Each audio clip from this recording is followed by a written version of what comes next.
زیر بحث قرارداد میں لفظ اندھیرے سے مراد تاریکی کے ہیں، لفظ بعد جو کہ قبل کی ضد ہے، اور لفظ اجالا سے مراد روشنی کے ہیں، اور چونکہ اس مقابلے کا موضوع کرونا وائرس ہے، لہٰذا اس قرارداد کا مفہوم کلی یہ طے پایا کہ دور حاضر کے حالات جنہیں بلا شبہ تاریکی سے تشبیہ دی جا سکتی ہے کے بعد روشنی کی کرن یقینی ہے، اور میں اس قرارداد کی بھرپور موافقت کرتی ہوں، کیونکہ صدر علی وقار اگر فلسفی اعتبار سے اس قرارداد کو دیکھیں تو یہ قدرت کا قانون ہے کہ ہر اندھیری رات کے بعد نئی صبح کا آغاز ہوتا ہے۔ قدرت کے اس قانون کو ہم نہیں چھٹلا سکتے۔ اگر تاریخی اعتبار سے دیکھیں تو 1346 میں یورپ میں بلیک ڈیتھ نامی ایک وبا نے 50 ملین افراد کو لقمہ اجل بنا دیا تھا، لیکن آج یورپ کے کئی ممالک ترقی یافتہ ممالک میں شمار ہوتے ہیں۔ اگر دور حاضر کے اعتبار سے دیکھیں تو 31 دسمبر کو چین کے شہر ووہان سے شروع ہونے والی اس وبا نے اس شہر کو تاریک و ویران کر دیا تھا، لیکن آج وہ شہر آباد و روشن ہے۔ اگر سماجی اعتبار سے دیکھیں تو کل جن لوگوں نے مہنگائی کو عوام کی خوراک میں زیادتی کا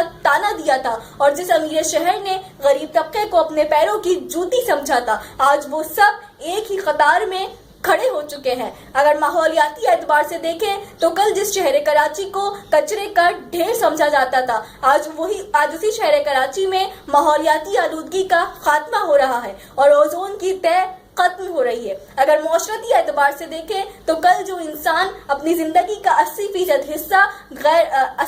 حصہ انجان لوگوں کے ساتھ گزارتا تھا، آج وہی 80% حصہ اپنے عزیزوں اقارب کے ساتھ گزارتا ہے۔ اگر بین الاقوامی اعتبار سے دیکھیں تو کل جن اقوام نے اس اسلامی جمہوریہ پاکستان کو دہشت گرد ملک قرار دیا تھا، اب مستقبل میں وہ ہمارے ساتھ ایک ہی صف میں کھڑے ہوں گے۔ تو پھر میں یہ کہنے پر حق بجانب ہوں کہ اس اندھیرے کے بعد اجالا یقینی ہے۔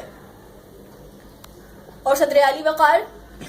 میرے بعد مقررین آئیں گے اور اس قرارداد کی مخالفت کریں گے، تو میں انہیں یہ بتاتی چلوں کہ ورلڈ میڈیاز کی رپورٹ کے مطابق اب اٹلی میں بھی اس وائرس کے نئے کیسز رپورٹ ہونا کم ہو چکے ہیں، اور اگر پھر بھی وہ یہ بات کہیں گے کہ اس وبا کا خاتمہ ممکن نہیں ہے تو پھر میں انہیں بتانا چاہوں گی کہ اپنے مطالعے کو تھوڑا وسیع کریں، کیونکہ تاریخ میں اسپینش فلو اور جسٹینین جیسی وبائیں شامل ہیں جن کا خاتمہ ہو چکا ہے۔ اور آخر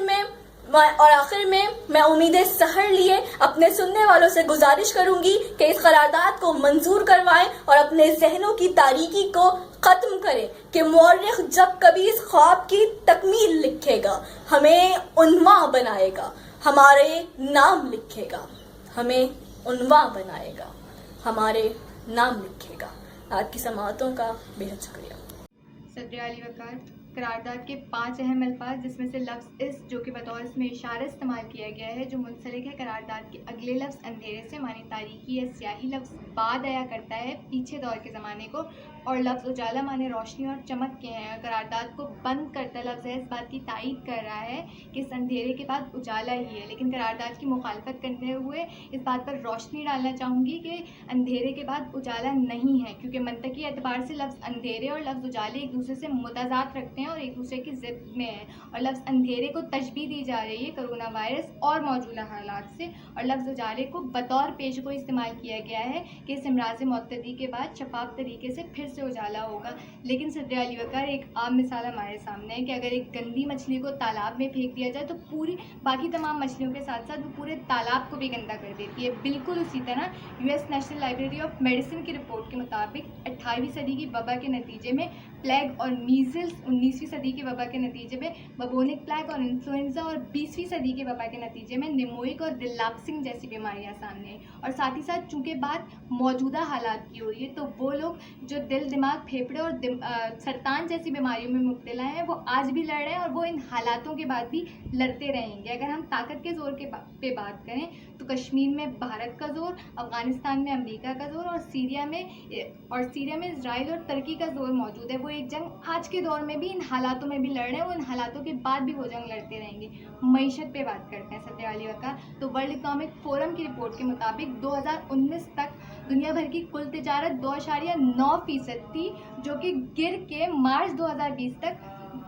-12.3% تک پہنچ چکی ہے اور بے روزگاری پورے 1 دہائی بعد گر کے 32.1% تک پہنچ چکی ہے. اور اسی کے ساتھ ساتھ اگر ہم پاکستان کی بات کریں تو دا نیوز کی رپورٹ کے مطابق اب تک 2.510 کھرب روپے جو کہ ملکی خزانے سے اس وبا کی نظر کیا جا چکا ہے اور 13% آٹے کی قیمتوں کو بڑھایا جا چکا ہے. تو ان تمام حالاتوں میں اجالا نہیں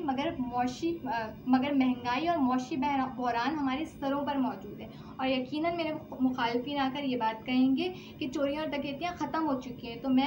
ان حالاتوں میں ان کو بتانا چاہوں گی کہ آئیے اور بازاروں میں دیکھیے جو ماسک 80 روپے کا بک رہا تھا وہ 400 روپے کا بیچا ہے لوگوں نے, اور جو صابن کی بوتلیں 75 اور 100 روپے کی بک رہی تھی وہ 200 اور 300 تک پہنچ چکی ہیں. تو چوریاں اور ڈکیتیاں بھرے بازاروں میں لوگ بیٹھے بیٹھے کر رہے ہیں. اگر یہ لوگ یہی کہیں گے کہ لوگوں کو ان کی